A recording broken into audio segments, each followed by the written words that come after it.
The Senate candidates agreed to debate and getting people to live downtown.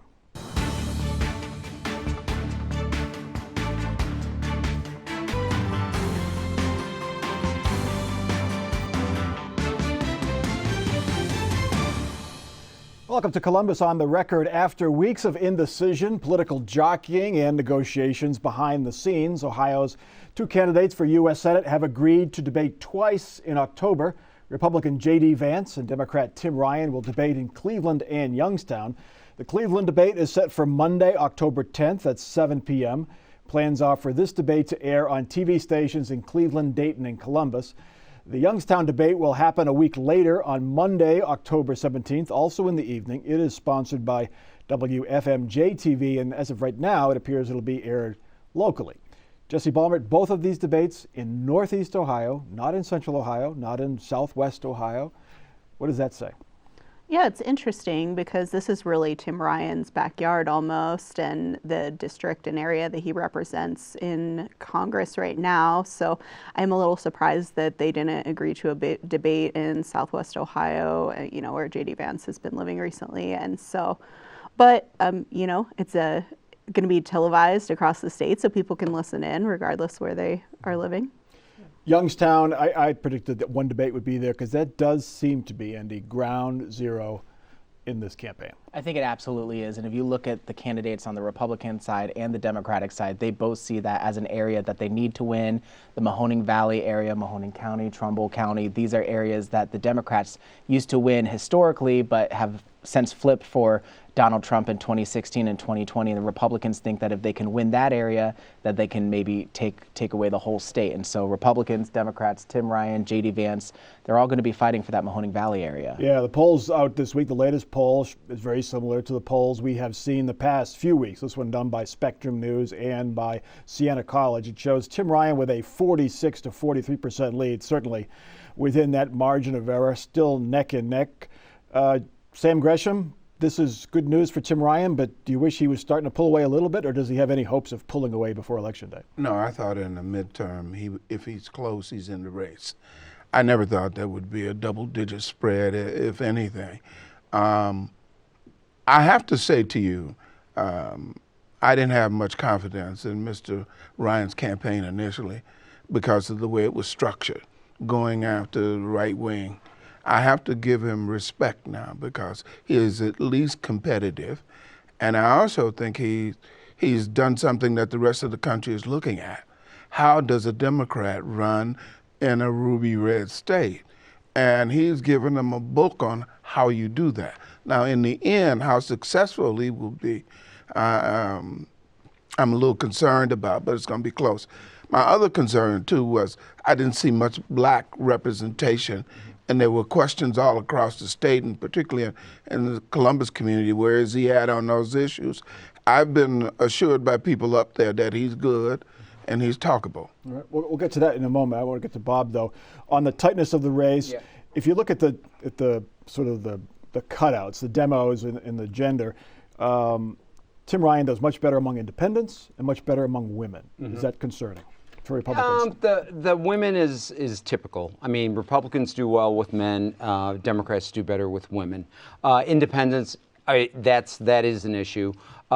In a lot of the polling that's been done in other states and even here in Ohio, independents have been tending more Republican than Democrat, and a lot of that is because of what's going on in Washington.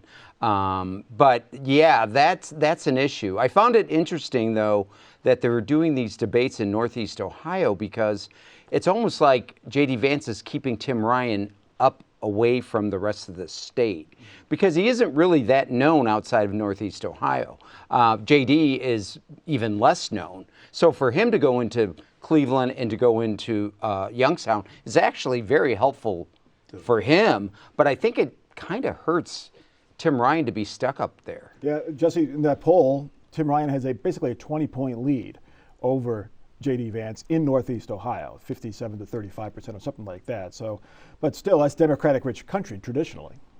Yeah, I mean, it's not reinventing the wheel to say that you need to win Cleveland if you're going to have a shot as a Democrat in the state of Ohio. So it's an area where they need to increase turnout, get their people to hit the polls. But, to Bob's point, you got to get the rest of the state as well. I don't want to spend too much time looking at these numbers, but they do offer a little window into how the voters are thinking. And Sam, you talked about the African American vote. If you go back and look at that poll, Tim Ryan wins the African American, the black vote by, I think, 85%. But if they ask him, do you have a favorable opinion of Tim Ryan? The black voters said 35% they didn't know anything about him. Mm-hmm. How do those two things square? They square quite well because he's in the Northeast, and if you don't travel around the state or you're not involved with party politics, you wouldn't know who Tim Ryan is. But I think there's another thing. The way he cast his image, there was not enough African American presence. Mm-hmm. And the issues that he was pushing for didn't resonate with African American people. They do, but not specifically. So people, in conversations, and people have a tendency to want to call me and ask me my opinion. And I have some friends up there, and I talk to them, and they say he's workable. We can work with him. That he's going to need that vote because of the closeness. He needs a good black turnout. He really does. So this came up. I followed Tim Ryan on the campaign trail one day, and he went to Toledo, Lima, and Dayton. And ending in Dayton, he had a town hall with black voters in the community. And that's something that he heard a lot about. They thought that he was running more towards the right and not talking to the issues that they wanted to hear him talk about. And there were some people there who didn't even know who he was. So they were still getting to learn who he was, thought he was somebody who represents a rural area instead of the Youngstown area. And there was also this sentiment conveyed among people who did know him that said, listen, you're running to the right, but that makes the liberal voters feel abandoned. Well, when your latest TV spot talks about how you voted with Trump on these issues, I mean, my God, I don't, Sam, is he a Democrat or a Republican? I mean, if I'm watching TV, I'm thinking, yeah, that's the Republican. But that game's working, man. For now, until it isn't. The problem with that game is politics is so polarized now that, trust me, he's not going to trick any Trump supporters to vote for him. Can I tell you, the Trump base is becoming shaky. And if people Tell Tim Ryan that, because that's all he seems to be focused on is the Trump base. But he's doing what he needs to do to get, if he gets 10% of that, and God knows if he gets more than that, he'll run away with this race. Yeah, but what's going to happen once he's elected? You guys are all going to think, oh, he'll go back and he'll vote all that liberal way. But be careful, because one thing about Tim Ryan, he wants to stay in office. Yeah. So if he sees a vote coming down the road that might hurt him with Ohio, whether it's liberal or not, he's not going to go. Mathematical thing you need to remember is 6 years. Yeah, 6 years is a long time. It's a long time, and it's a long calendar. I'm not going to get nervous. All I want to do is cut a deal. I don't care who you are. And this is the slice I'm looking for. Tim Ryan will cut a deal with anybody, that's for sure. He's proven that. Jesse Balmer, I mean, he doesn't need to go for the die-hard Trump supporters. He's not going to get the die-hard Trump supporters. He's looking for the folks who voted for Barack Obama in 2008 and 2012, who then voted for Trump in 2016 and 2020. That's who Tim Ryan's going for, correct? That's correct. Yeah, I mean, I think Tim Ryan is going for whatever votes he can pick up here. And I'm sure J.D. Vance will come out and make it clear that he was the candidate endorsed by Donald Trump. And I imagine those who support Donald Trump will, follow that accordingly. Okay. Mike DeWine continues to ignore calls for him to debate Nan Whaley in the race for governor. Here's a big reason why. That Siena College Spectrum News poll has the governor up by 23 points. DeWine leads Whaley 55% to 32%. Whaley continues to criticize DeWine for his strict opposition to abortion rights, his lack of action on gun control, the nuclear bailout, but it's really not having an impact on the polls. Andy Chow, Mike DeWine is not only ignoring calls to debate Nan Whaley, he's ignoring Nan Whaley, as is the Republican Party. They're really just not criticizing her. There's no attack ads out there that I've seen. Yeah, I mean, first of all, I think it's unfortunate for a public official not to engage in a debate. But yes, he is running sort of this front runners race where if you're far enough ahead, seems like the best strategy you could do is just ignore everything altogether and not even seem like you're campaigning that much. And it seems like anything that he does at this point could only end up hurting him. Entering a debate might end up hurting him, might elevate the status of Nan Whaley in the long run. So he's going with this strategy of sort of just ignoring everything altogether.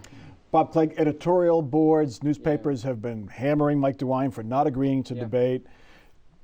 Does that matter? Will that change his mind? No, it's insider stuff that the normal, typical voter doesn't even, get into. I think the big number here is the fact that he's probably known by 96, 97% of the voters in Ohio.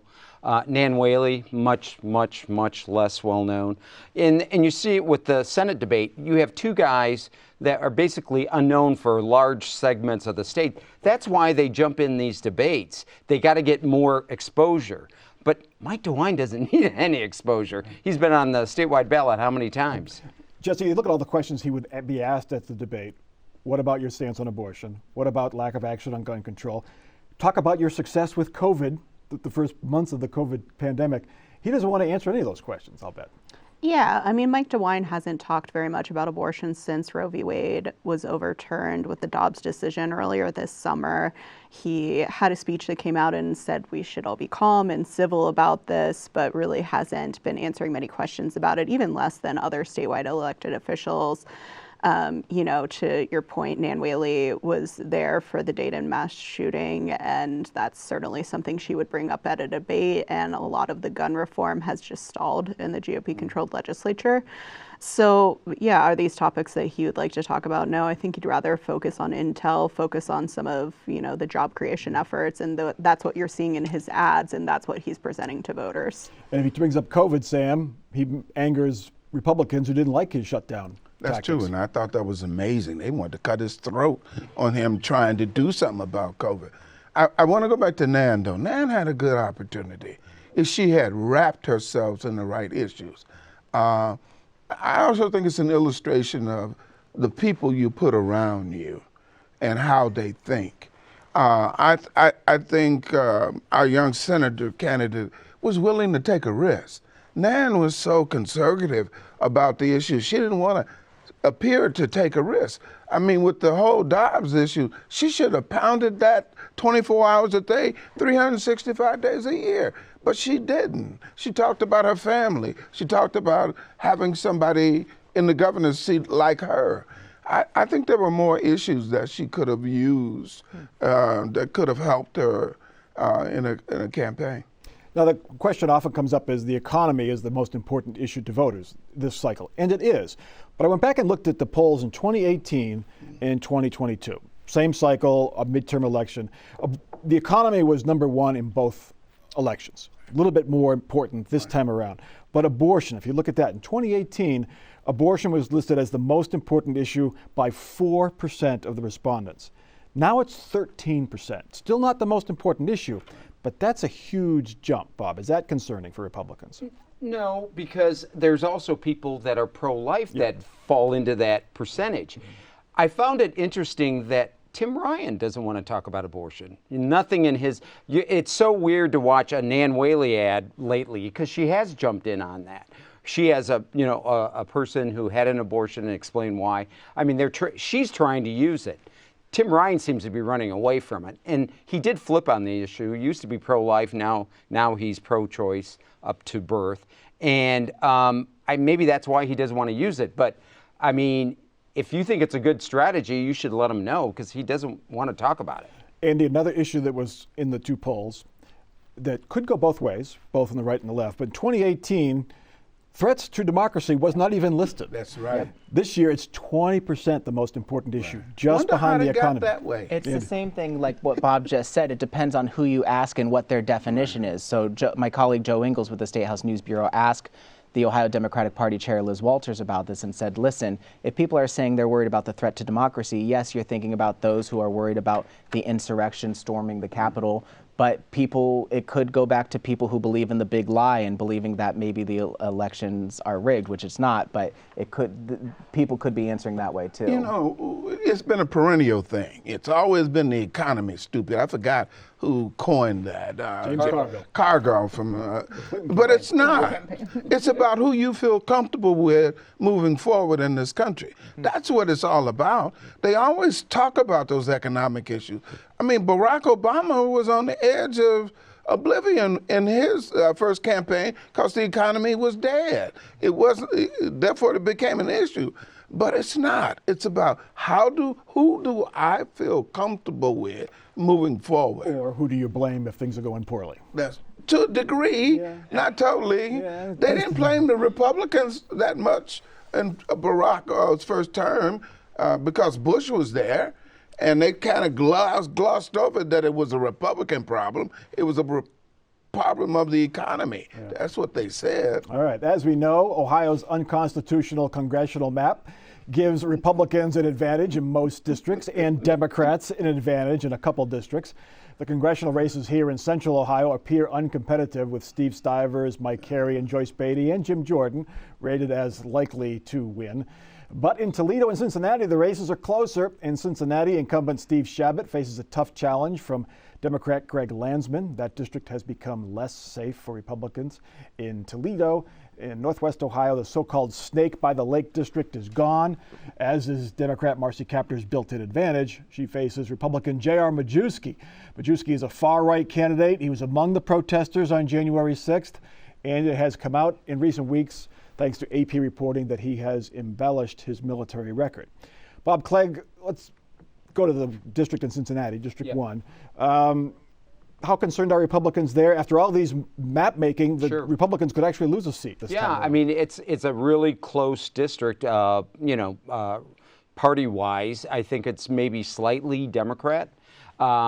Steve Chabot, though, has been there for a long time. And it includes, I think, all of Warren County, if I'm not mistaken.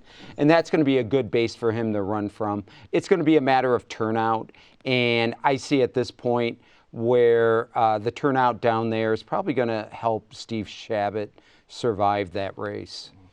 Steve, I'm not sure on this structure and its overall effect, but I want you to remember it's only good for 1 year now.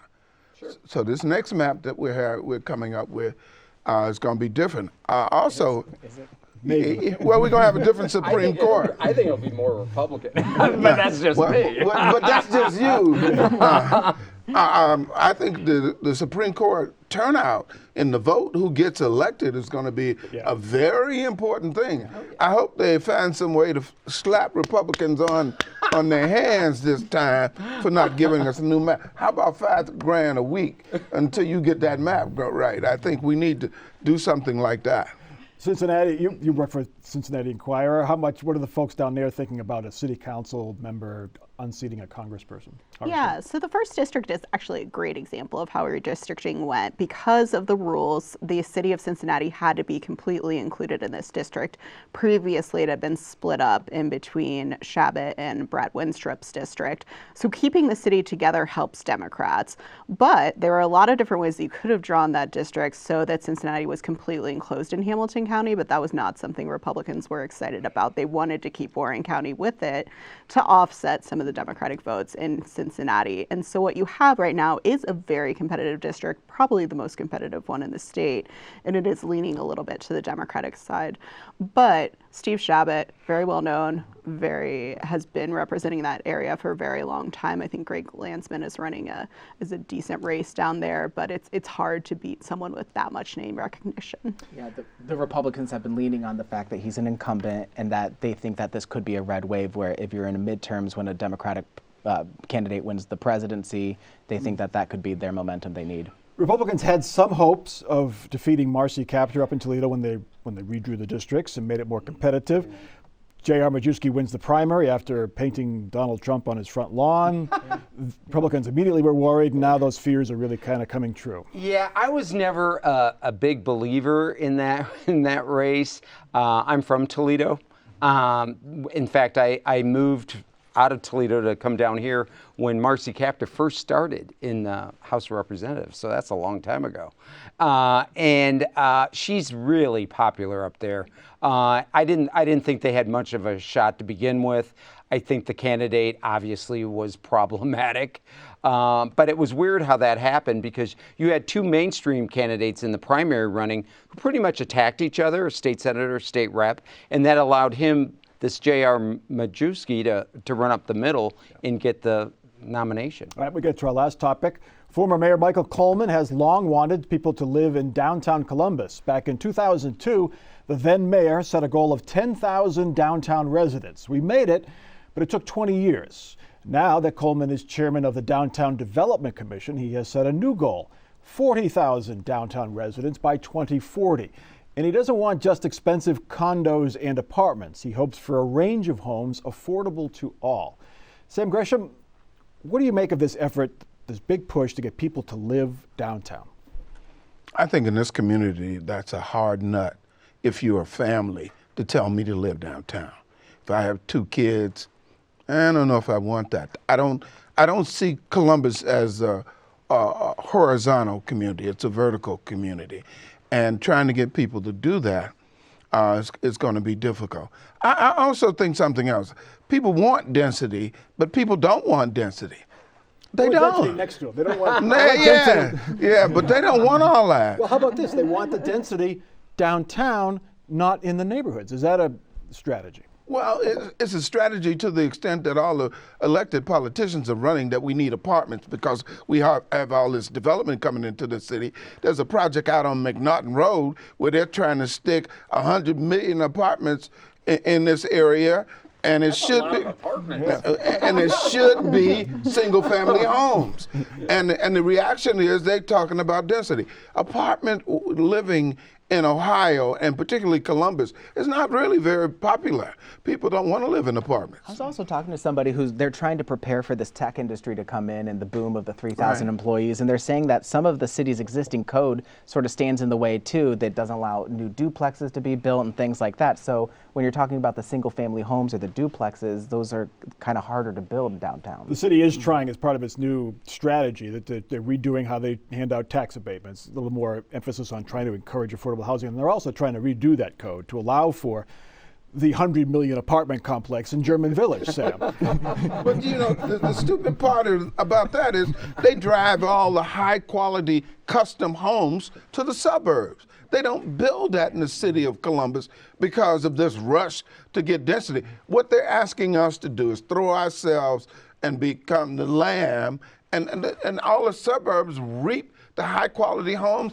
and the higher tax base too. It's expensive to build downtown, at least it has been. That's why they had to offer tax abatements for all those years, because you have to build up. It's more expensive than just clearing a farm field. Bob, is this economically feasible, do you think? Well, I think what to make it that economically feasible, they're going to have to do what's going on in my old building. I used to be in the PNC building downtown pre-COVID. Now it's being converted because, you know what, there aren't that many workers downtown anymore. So that's what they're going to have to do. They're going to have to take all these office buildings and then convert them into some kind of residential. But even then, you're right, no families. You're going to get people on the younger end of the spectrum, singles, or the empty nesters on the other end of the spectrum. I mean, that middle portion with kids and everything, it's not going to work. Jesse, another part of this plan is 120,000 additional workers downtown. COVID has taught us we don't have to be in an office building. Is that realistic? Yeah. Things might change back, of course. Yeah, I think it'll be interesting. I think even just working on Capitol Square, you see way fewer people there than before COVID-19 pandemic hit. I think people like the flexibility of being able to pick up their kids before school or, drop them off. So it's a harder sell. I think there's just some other things you would need to change. There's not a lot of grocery stores close to the downtown area. That would have to change. There's just not a lot of life in certain parts of downtown after the business day ends. Why not 20,000 units in Linden or in the Hilltop by 2040? Wrong place. You'd have to wipe out all that single family housing. Or improve them, rehab units. Still wouldn't work. And, I've always asked, most people don't know this, but my degree is in urban and regional planning, and looking at density versus single family quality, it's always been a question. And the throwaway has been on the neighborhoods that people don't care about. They can put the density over there. But it's a thing called NIMBY, not in my backyard.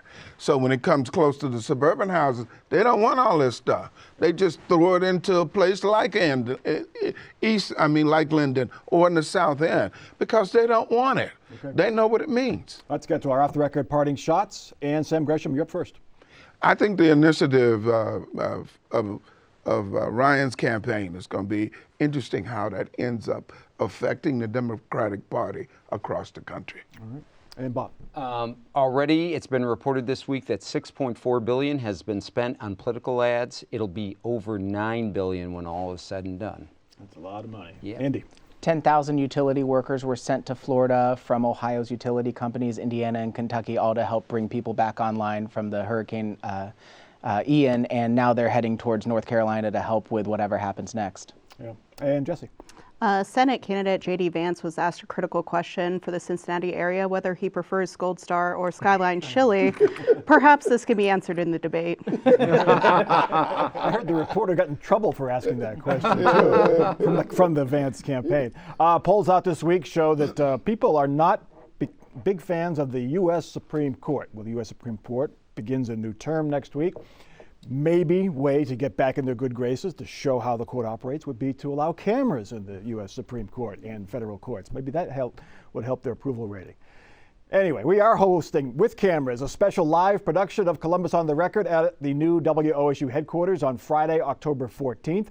Join me and our panel as we discuss the home stretch of the 2022 campaign and what this crucial election will mean for Ohio and the nation, all in front of a live studio audience. Enjoy a Q&A session after the program and a reception. Visit wosu.org/events to buy tickets. I hear they're going quickly. That is Columbus on the Record for this week. Check us out online and watch anytime at wosu.org and on the PBS video app. I'm Mike Thompson. Have a good week.